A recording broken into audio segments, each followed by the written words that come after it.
अगं मुलांच्या शाळेमुळे काही वेळच मिळत नाही यायला. मुलं कुठल्या शाळेत जातात? इंटरनॅशनल स्कूल 70,000 रुपये फी आहे. आम्ही तर तिथे निम सरकारी शाळेतच घालून टाकले. का? भाऊजी तर चांगलं कमवतात की. मुलांचं शिक्षण खूप महत्वाचं आहे. नाही, शिक्षण महत्वाचंच आहे, पण त्यासाठी ढीगभर फी भरून महागड्या शाळेतच घालायला पाहिजे असं काही नाही ना. आम्ही ब्रँडेड शाळेत घालू पण शकलो असतो, पण त्यासाठी आम्हाला कोणतरी कर्ज काढायला लागलं असतं, नाही मन मारायला लागलं असतं. ते पण आम्ही केलं असतं. पण तेवढंच शिक्षण साध्या शाळेत पण मिळतंयच ना. आणि ब्रँडेड शाळेत घातल्यानंतर तिथली येणारी मुलं आहे ती श्रीमंत घरातली असणार.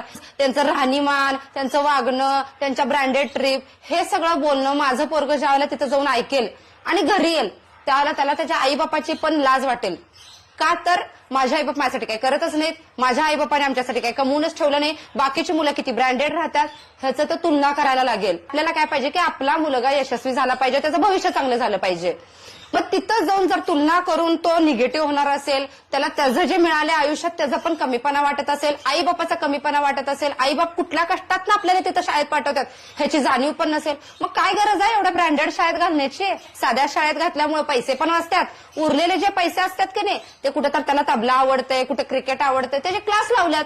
हाय ते पैसे साठवून नाही पोरगं शिकलं तर त्याचा उद्या त्याला धंदा काढून देतो की.